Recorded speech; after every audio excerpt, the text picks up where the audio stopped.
चारों तरफ विश्व में विनाश की लीला चल रही है।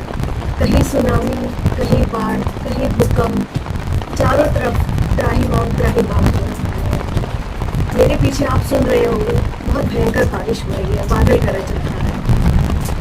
अभी तो ये शुरुआत है।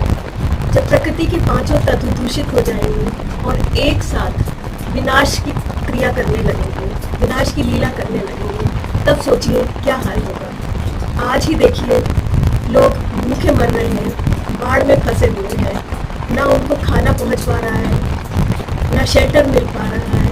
उनको देख के बहुत दया आती है। तो ऐसे में क्या करें, कैसे अपने आप को बचाएं? तो उसका बहुत एक आसान उपाय जो मैंने अनुभव किया है वो है ध्यान।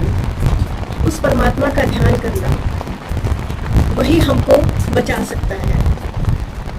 दिन के 24 घंटे में हमारे पास कीमती 2 घंटे होते हैं, जिनमें अगर ध्यान किया जाए तो हमें परमात्मा शक्तियाँ मिल जाती हैं और हम अपने आप को प्रोटेक्ट कर सकते हैं इस प्राकृतिक आपदाओं से भी, बीमारियों से भी, किसी भी विपरीत परिस्थिति में अपने आप को हम बचा सकते हैं। तो ये 24 घंटे में कौन से 2 घंटे ऐसे हैं जिनमें हम परमात्मा का ध्यान करें और हमेशा सुरक्षित रहें।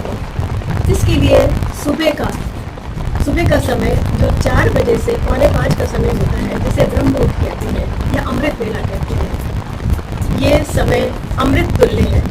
इस समय अगर ध्यान किया जाए तो परमात्मा शक्तियाँ आपके अंदर एंटर होती हैं, क्योंकि इस समय परमात्मा खुद हमें वरदान देने आते हैं और हम इस समय वरदान लेके फिर प्रकृति को साकाश देते हैं, यानी प्रकृति को शुद्ध करते हैं, जिससे प्रकृति खुद हमको बचाती है। इसी तरह शाम का समय 6:30 से 7:30 का समय अमृत तुल्य है।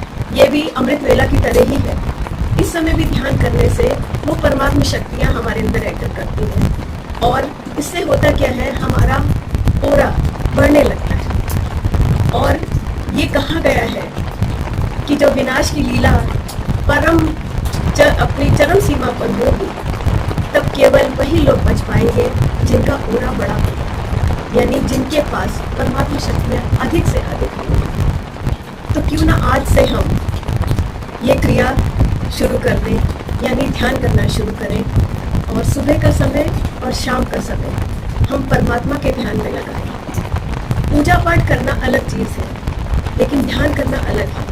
ध्यान में परमात्मा शक्तियाँ अपने शरीर में एंटर होती हैं और वही हमें विपरीत परिस्थितियों से बचाती है। तो आज से ही ये क्रिया शुरू करिए और अपने आप को सुरक्षित रखिए।